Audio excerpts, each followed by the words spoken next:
Colleagues, get here for just a minute.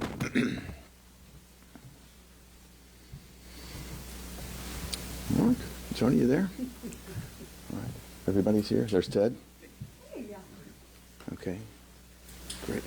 And John Hoven may join us later. I'm going to go ahead and get us started if I could.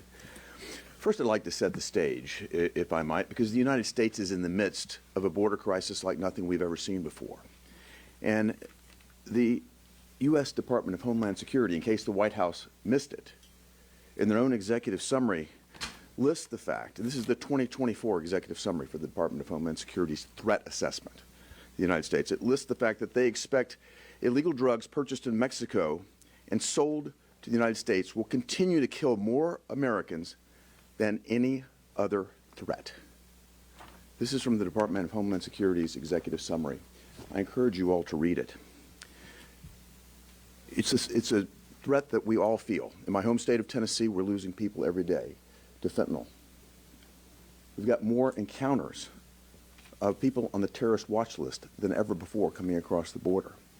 In fact, well over 170 different nationalities have been apprehended crossing the border illegally since Joe Biden took office. We have a national security threat of epic proportions in our border. Yet at the same time, this White House is so unserious about it that they're actually proposing to defund ICE as a condition to continue to keep the government open beyond September the 30th. If you don't believe me, take a look at page 51 of the language that is appended to their, quote, clean CR.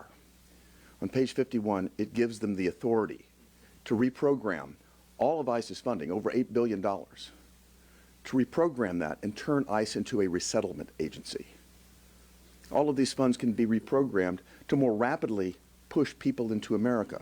Instead of buying plane tickets to send people that have come here illegally, often many of them with violent criminal records, instead of buying plane tickets to send them back to their home country, ICE will now be buying plane tickets to send them to a town near you or me.